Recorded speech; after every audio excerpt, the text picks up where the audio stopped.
नमस्कार, आप देख रहे हैं पुलिस महानगर। तो आइए शुरुआत करते हैं आज की कुछ खास खबरों से।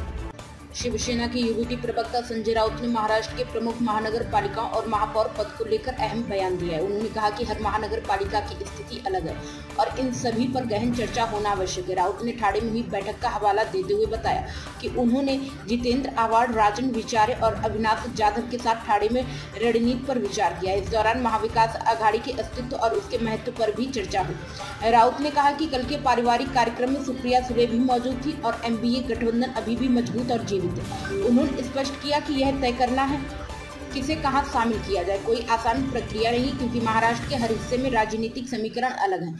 मुंबई, नवी मुंबई, नासिक और ठाणे जैसी प्रमुख महानगर पालिकाओं पर विशेष ध्यान देने की जरूरत है। कुछ क्षेत्र में सिर्फ राष्ट्रवादी कांग्रेस पार्टी की ताकत ही निर्णायक होगी, इसलिए सभी पहलुओं को ध्यान में रखकर होगा। संजय राउत ने महापौर पद को लेकर भी स्पष्ट रुख अपनाया। उन्होंने कहा कि मुंबई का महापौर मराठी होगा और वह असली भगवा रंग और मराठी बाड़ा बोलना होना चाहिए। उन्होंने जोर देकर कहा कि केवल शिवसेना और मनसे के नेताओं के पास ही यह गौरव है। ठाकरे बंधुओं में से महापौर चुना जाएगा। राउत ने बताया कि हम महाविकास आघाड़ी केवल विधानसभा चुनाव के लिए नहीं बनी थी, बल्कि स्थानीय निकाय चुनाव के लिए अलग समीकरण बनाए जाएंगे और कौन कहाँ रहेगा इस पर भी गहन अध्ययन किया जाएगा।